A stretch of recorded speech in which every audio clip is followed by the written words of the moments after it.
Hello and welcome to light of law. मेरे सारे UPSI के साथियों, आप सबकी आज रनिंग भी शुरू हो गई है, बहुत सारे सिलेक्टेड साथियों की। और कल 6 तारीख को कुछ साथी जो हैं प्रदर्शन की भी बात कर रहे हैं, उनके भी बहुत सारे मैसेज आए हैं जो लगातार कह रहे हैं कि कम से कम एक बार आप सपोर्ट कर लीजिए, एक बार आप बोल तो दीजिए। इसके बारे में भी बात करेंगे। एक फाइनल कटअप क्या हो रही है जिसको लेकर के आप सब परेशान हैं कि अल्टीमेट कितने नंबर तक सिलेक्शन जाएगा, क्या कटअप बहुत हाई रहेगी सिलेक्शन के टाइम में भी, इसके बारे में भी बात करेंगे। और कुछ अन्य भी पहलू हैं जिनके बारे में आप सबसे बात करेंगे। आज थोड़ा सा आवाज़ डाउन हो सकती है क्योंकि थोड़ा सा मेंटली आज परेशान हूँ, पर आप सबके बीच में आना एक रूटीन है तो आप सबके बीच में आया हूँ, तो थोड़ा एडजस्ट कर लीजिएगा। पर ठीक है, चलता है लाइफ में, कभी कभी ऊंचा नीच होती रहती है। तो सारे पहलुओं पे बात करते हैं। देखिए, बहुत सारे एब्सेंट्स लग रहे हैं, बहुत सारे बच्चे जो हैं आए नहीं, जिसके लेकर के अलग अलग डेटा, कोई कह रहा है 10%, कोई कह रहा है 12%, कोई कह रहा है 20% बच्चे जो हैं वो डीबी में ही सेलेक्ट नहीं हुए, फर्स्ट फेज में गए ही नहीं, एब्सेंट हो गए। देखिए, एक्चुअल में ये जो है आंकड़ा जो है वो 7.3% का है लगभग, और ये अभी सेकेंड फेज़ का भी आ जाए पूरा तब आपको समझ में आए कि टोटल कितने 36,000 में से बच्चे एब्सेंट हुए हैं। फिर भी मोटा मोटी आप ये समझ के चलिए कि 36,000 में से लगभग 2,500 से 3,000 बच्चे जो हैं वो एब्सेंट रहेंगे। इसके वायरस कारण हैं, बहुत सारी चीज़ें हैं। कुछ साथी इस जॉब को प्रिफेयर नहीं कर रहे हैं, उनके एनटीपीसी के भी एग्जाम्स लगे हुए हैं। हाँ, इससे मुझे याद आया कि बहुत सारे साथियों से एक अपील है मेरी कि आपके अलग अलग एग्जाम्स क्वालिफाई हुए हैं, अलग अलग स्टेट्स के, एनटीपीसी के, तो जो साथी सच में यूपीएसआई को लेकर के, सब इंस्पेक्टर को लेकर के बहुत ज़्यादा सीरियस है, उन्हें ये जॉब करनी है, तभी वो डीबीपीएसटी में और भाग लें तो बेहतर है। ताकि अगर आपको नहीं करना है तो वो सीट खाली रखें, ताकि नीचे के बच्चे जिनके नंबर कम हैं उनको भी मौका मिले। ये आप सबसे मेरी व्यक्तिगत अपील है, पॉसिबल है तो इसे ज़रूर कीजिएगा, ये मेरा आप सबसे निवेदन है।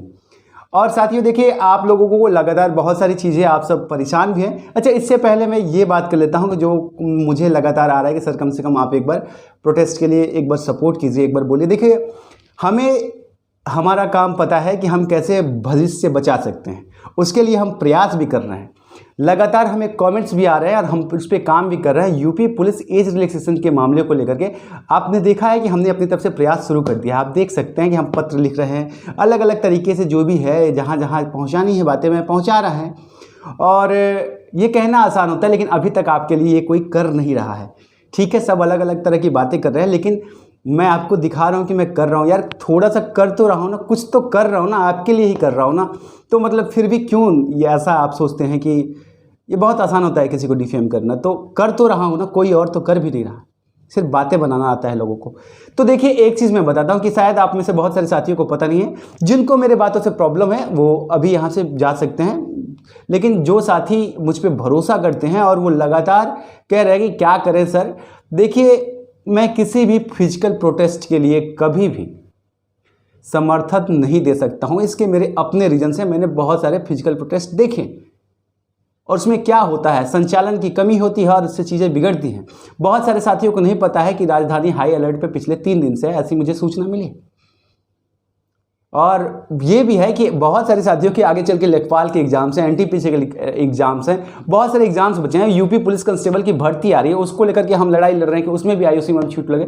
चलो, सब कुछ अच्छा हुआ तो ठीक है, अच्छा हुआ, आपका प्रदर्शन अच्छा हो गया, सब कुछ अच्छा हो गया, आप लोगों ने जीत ली लड़ाई तो ठीक है। लेकिन अगर थोड़ा सा भी गड़बड़ हो गया तो उसकी जिम्मेदारी किसकी, जवाबदारी किसकी? अगर किसी एक बच्चे के ऊपर या किसी के ऊपर भी कोई भी कानूनी कार्रवाई हो जाए या मामला थोड़ा उग्र हो जाए, उन बच्चों को कौन देखेगा पीछे से? वो लोग तो नहीं देख सकते ना जिनको खुद ही बैठने के लिए चंदे की जरूरत पड़े। मैं किसी के डिफेमेशन नहीं कर रहा हूं, बस एक फैक्ट बता रहा हूं।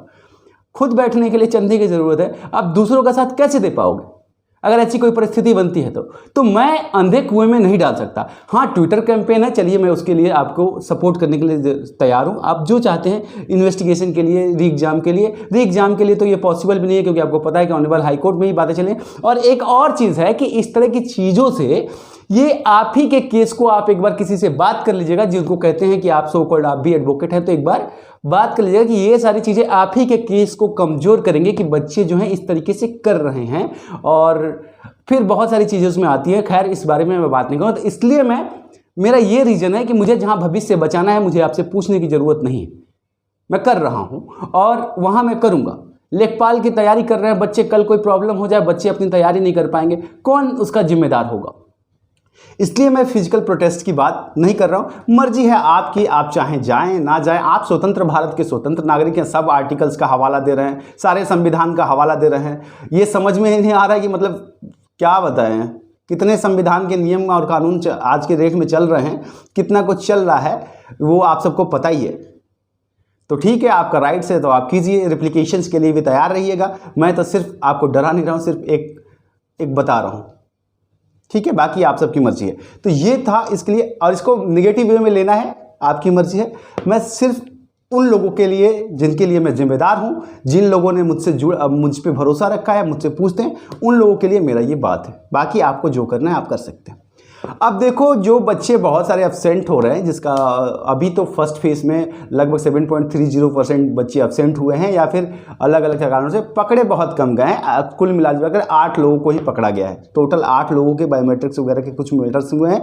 उसमें भी कुछ लोग ऐसे हैं जिनका एडमिट कार्ड ठीक है, उसमें फ़ोटो ठीक है, सब जगह फ़ोटो ठीक है, सिर्फ बायोमेट्रिक्स मैच नहीं कर पा रहे हैं।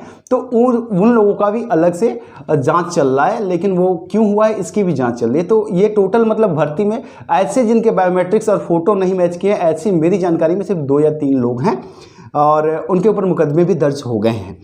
तो ये चीज़ है इसमें। और बाकी जो एब्सेंट है, इससे कहीं ना कहीं आपको फ़ायदा तो होगा, क्योंकि मुझे जो सूचना आ रही है, वो थोड़ा हंस इसलिए रहा हूँ कि मुझे जो सूचना आ रही है वो ये है कि एब्सेंट में ज़्यादातर वही लोग हैं जिनका नंबर थोड़ा ज़्यादा है। तो ये आप मतलब नंबर ज़्यादा है, वही लोग एब्सेंट भी मार रहे हैं। अब इसके क्या कारण है, आप समझदार हैं।